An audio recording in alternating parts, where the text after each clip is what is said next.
Aunty आप रो रही हो? मत रो, आपको देख के मुझे भी रोना आएगा। नहीं।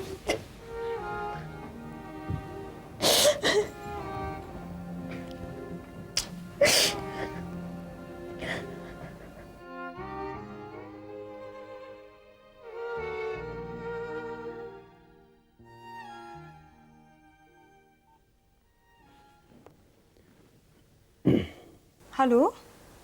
हेलो, नमस्कार। असीम बोल रहा हूँ जी। अरे असीम जी, आप आ गए? नहीं, नासिक से बोल रहा हूँ। नीलम से बात कर सकता हूँ? वो अभी अभी सोई है। आपको बहुत तंग तो नहीं कर रही है? नहीं नहीं, बल्कि मुझे तो उसका साथ बहुत पसंद है। सोच लीजिए, ऐसा कहकर आप अपने पाँव पर कुल्हाड़ी मार रही हैं। मैं तो उसे हमेशा के लिए आपके पास छोड़ दूंगा। कम से कम मेरे सर पर उधम तो नहीं करेगी वो। क्या बात है मिसेस वशिष्ठ, आप कुछ उदास लग रही हैं। नहीं नहीं, मैं ऐसे ही खुश रहती हूँ। चलिए, आपको एक कविता सुनाता हूं। एक बहुत ही ऊंचे स्तर की साहित्यिक कविता है। असीम जी, कविता और इस वक्त? कविता का कोई वक्त थोड़ी होता है। ये कोई राग थोड़ी है कि इस पहर में गाया जाए, इस समय में गाया जाए। कवि कभी नहीं कहते कि मेरी इस कविता को 4:30 बजे सुनाना, 5:30 बजे सुनाना, 7:30 बजे सुनाना। अरे सुन लीजिए ना, दिल को छू लेने वाली कविता है, सच। अच्छा ठीक है, सुनाइए। चुन्नू मुन्नू थे दो भाई, रसगुल्ले पे हुई लड़ाई। अरे ये कविता, ये तो मैं बचपन में अपने गांव में पढ़ती थी। क्या था वो? चुन्नू बोला मैं खाऊंगा, मुन्नू बोला मैं खाऊंगा। झगड़ा सुनकर अम्मा आई, दोनों को एक चपत लगाई। आधा तू ले चुन्नू बेटा, आधा तू ले मुन्नू बेटा। ऐसा झगड़ा कभी ना करना, आपस में मिलजुल कर रहना।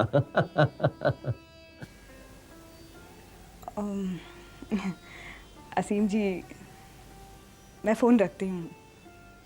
जी नमस्ते।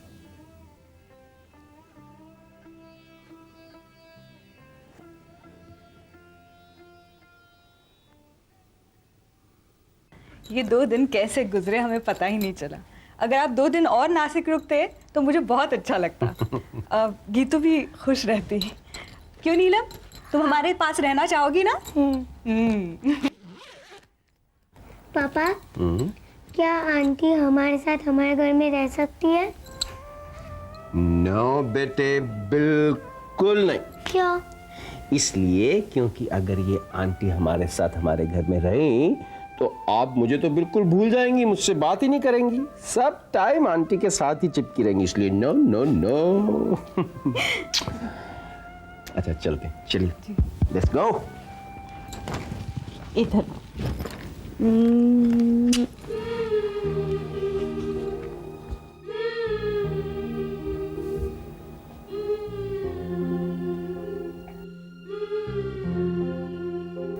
अपनी इस आंटी से वादा करोगी? क्या? मैं जब भी तुम्हें बुलाऊंगी तुम मेरे पास आओगी? आऊंगी। प्रॉमिस? प्रॉमिस। अब जाओ। थैंक यू बोलो आंटी को। Thank you aunty. कोई बात नहीं, चलो। आज तक आपने अकेले ही गाना गाया है, लेकिन दोगाना एक महत्वपूर्ण कला है। हम लोग 2-2 की टीम बनाकर एक साथ मिलकर गाएंगे। करण, तुम गीतांजलि के साथ मिलकर राग भैरवी में आलाप गाओ। इसके साथ? बहुत अच्छा। जैसे एक साथ मिलकर तुमने ये कहा, इसी तरह से एक साथ मिलकर आलाप गाओ। सॉरी सर, मैं इसके साथ नहीं गाऊंगा। क्यों? Because I hate her sir. ये बहुत ही बदतमीज, थैंकलेस और स्नूटी किस्म की लड़की है। करण, ये कोई तरीका नहीं है किसी के साथ बात करने का। माफी मांगो, माफी मांगो गीतांजलि से। मैंने कहा माफी मांगो गीतांजलि से। I am sorry.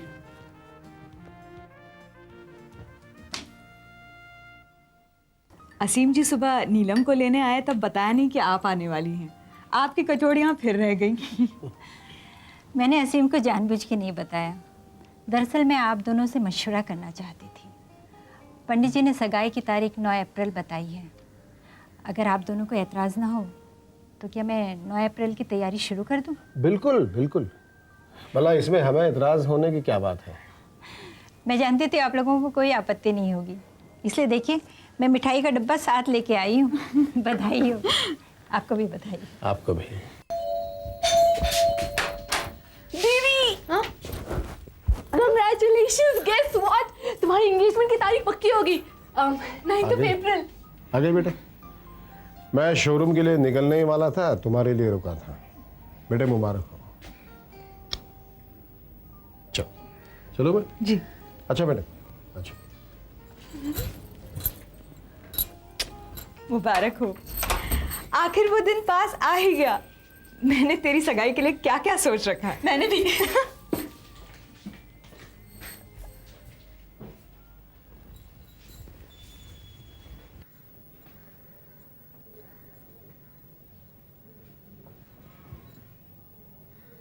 इतनी खुशी का दिन है और तू मुंह फुलाए बैठी, क्या बात है? एक बात बताओ माँ, क्या लड़की होना इतना बड़ा गुनाह है?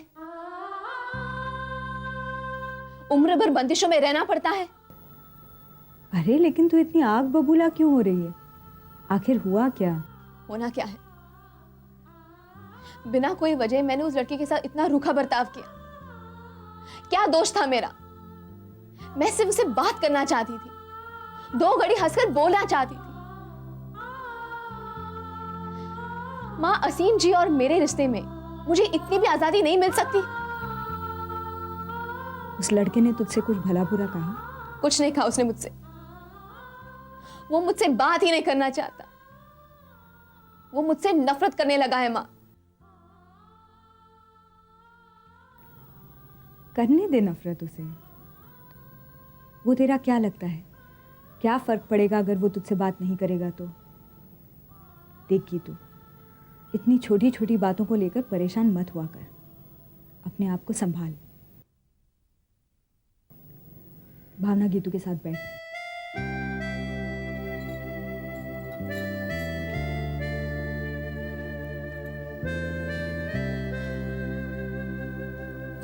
अरे दीदी, तुझे जिससे मिलना है मिल, जिससे बात करनी है कर। हर बात घर पे बताने की कोई जरूरत नहीं है। जहां जाना है जा, जैसे मैं जाती हूँ। छोड़ा।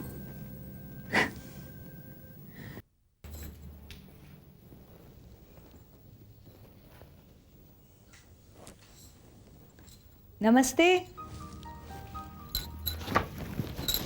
ओह, क्या बात है। आप? जी, पहले तो आपको बहुत बहुत मुबारकबाद। आज आपकी और गीतू की सगाई की तारीख पक्की हो गई। ओह, आपको भी बहुत बहुत मुबारक। धन्यवाद। आइए ना। जी। प्लीज।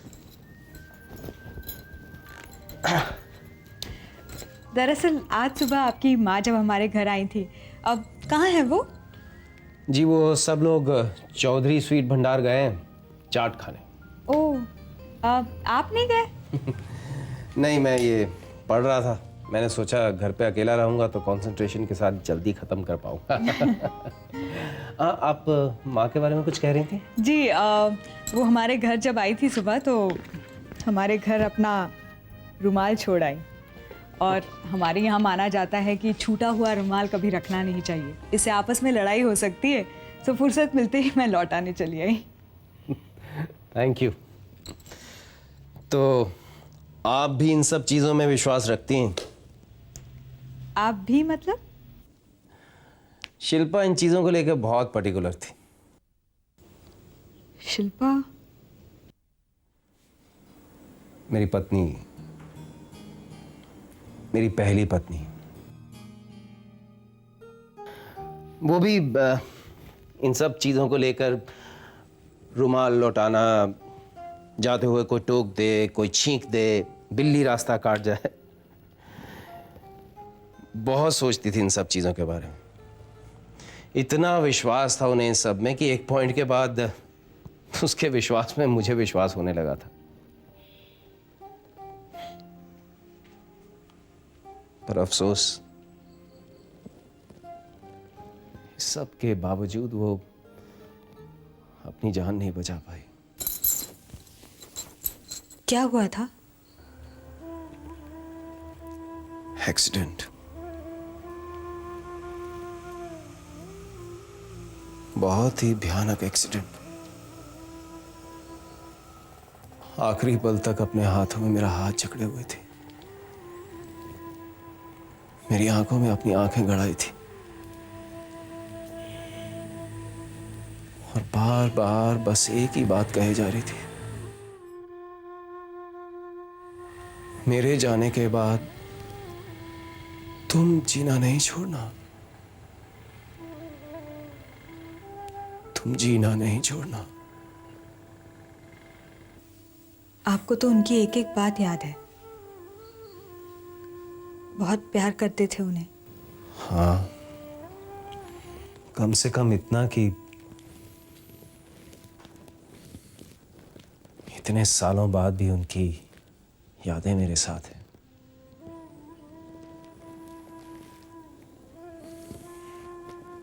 इन्हीं यादों की वजह से मुझे लगता है कि कहीं मैं गीतांजलि के साथ नाइंसाफी तो नहीं कर रहा हूं। आपको क्या लगता है? बिल्कुल नहीं, बल्कि मुझे तो बहुत खुशी हुई है ये देखकर कि आप में इतना प्रेम भरा हुआ है अपनी स्वर्गवासी पत्नी के लिए, अपनी माँ के लिए, अपने चाचा चाची के लिए, अपनी बेटी के लिए। जिस इंसान में प्रेम करने की इतनी क्षमता हो वो अपने हर रिश्ते को पूरी तरह प्रेम से निभाएगा। और फिर मेरी गीतू है ही इतनी प्यारी। मुझे विश्वास है वो जिसके भी जीवन में जाएगी वो इंसान उसे भरपूर प्रेम करने पर मजबूर हो जाएगा। आपको विश्वास है? हाँ, मुझे पूरा विश्वास है। तो फिर मुझे आपके विश्वास पर विश्वास है।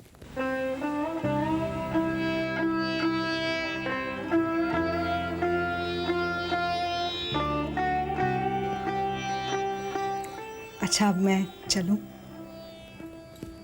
जी मिसेस वशिष्ठ, ड्राइवर से कहिएगा कि लिंकिंग रोड से जाए, वो शॉर्टकट ना ले, क्योंकि इस वक्त वो बहुत सुनसान रास्ता होता है। जी, नमस्ते। Thank you.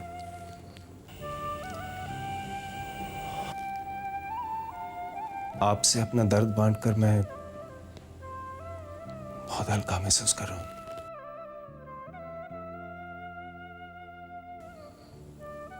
थैंक्स।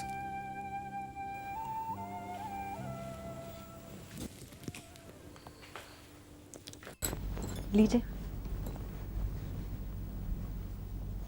आप क्या लिख रहे हैं? मैं ये लिस्ट बना रहा हूँ। कैसी लिस्ट? अरे भाई, गीतांजलि की सगाई में जो मेहमान आने वाले हैं उनकी लिस्ट बना रहा हूँ। पहले मैं लिख लेता हूँ, उसके बाद तुम पढ़ना और देखना कहीं कोई नाम छूट तो नहीं गया है। एक बात पूछूं? क्या मैं माँ, भैया और भाभी को गीतू की सगाई के लिए बुला सकती हूँ? किस लिए? रिश्ते में वो गीतू की नानी, मामा और मामी लगे। देखो संध्या, तुम अच्छी तरह जानती हो कि तुम्हारी माँ किसी भी सूरत में गीतांजलि की नानी नहीं लगती।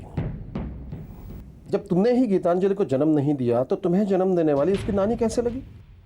संध्या, मैंने आज तक तुम्हारे घर वालों के लिए मेरी तरफ से जितना हो सका उतना किया है, शायद थोड़ा सा ज्यादा ही किया है, ये जानते हुए कि शादी के बाद लड़की अपने घर वालों के लिए पराई बन जाती है। किया। अब तुम उन लोगों को यहां बसाने की कोशिश मत करो। जरा तो हमारी परंपराएं, रीति रिवाजों का मान रखो संध्या। और मैं ये बात तुम्हें सिर्फ तुम्हारे घर वालों के सिलसिले में नहीं कह रहा हूं, गीतांजलि के सिलसिले में मैं तुमसे यही कहना चाहूंगा, क्योंकि कल को वो भी हमारे लिए पराई होने वाली है, उससे हमारा कोई लेना देना नहीं होगा। तब तुम क्या करोगी? अपने आप को संभाल पाओगे? जिस तरह तुम असीम जी के घर वालों से और उसकी बच्ची के साथ घुल मिल रही हो आज, कल गीतांजलि और असीम की शादी के बाद उन लोगों से दूर रहने में तुम्हें ही तकलीफ होगी। लड़की वाले शादी के बाद लड़के के घर का पानी तक नहीं पीते हैं और तुम यहां हर तीसरे दिन उनके पास नाश्ते पे पहुंच जाती हो। ये मुझे बिल्कुल पसंद नहीं है संध्या। लेकिन मैंने माँ को लिख दिया है कि गीतू की सगाई हो रही है। तो फिर उनको यह भी लिख दो कि उनकी यहां आने की कोई जरूरत नहीं है।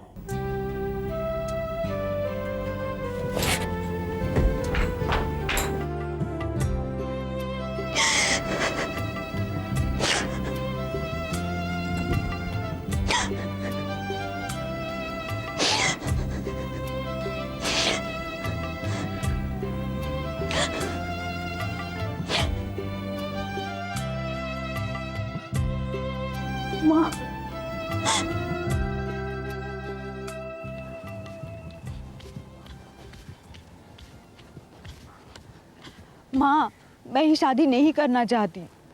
तुम बाबूजी से कहो ना इस रिश्ते को मना कर दे। मैं अभी पढ़ना चाहती हूँ माँ, मैं ये शादी नहीं कर सकती। शांत हो जा बेटी, शांत हो जा। मैंने सुना है ईश्वर जी बहुत अच्छे आदमी हैं। लेकिन वो मुझसे 20 साल बड़े हैं माँ, उनकी 2 बेटियाँ हैं। क्या तुमको लगता है ये रिश्ता मेरे लिए ठीक है? तेरे दिल की हालत मैं समझ सकती हूँ बेटी, लेकिन तू भी अपने बाबूजी की मजबूरी समझने की कोशिश कर। हमारी माली हालत क्या है तू तो जानती है। तेरी शादी की जिम्मेदारी, तेरे भाई की पढ़ाई, मेरी आंखों का ऑपरेशन, सारा बोझ तेरे बाबूजी के सर पर है। ईश्वर जी एक ही ऐसे आदमी हैं जिन्होंने शादी में एक पैसा भी दहेज नहीं मांगा। ऊपर से हमें अपनी गरीबी दूर करने में मदद कर रहे हैं वो। तो ही बता, परिवार की मुश्किलों को अनदेखा करके तू क्या सिर्फ अपनी पढ़ाई के बारे में सोचना चाहती है? क्या ये स्वार्थ नहीं है? पर माँ,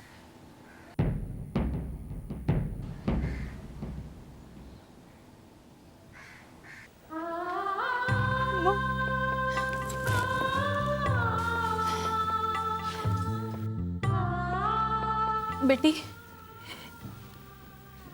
मैं हर पल दुआ करती रहूंगी मेरी फूल जैसी गुड़िया पर दुख की कोई आँच ना आए।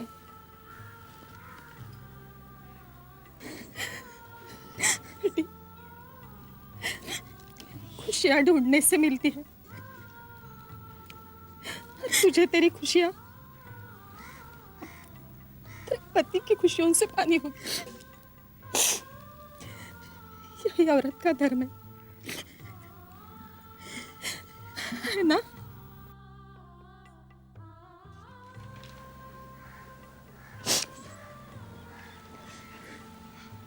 बाबूजी,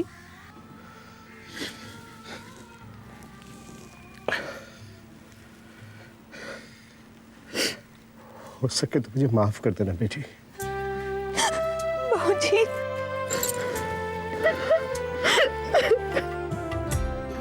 तक बादल बन सपने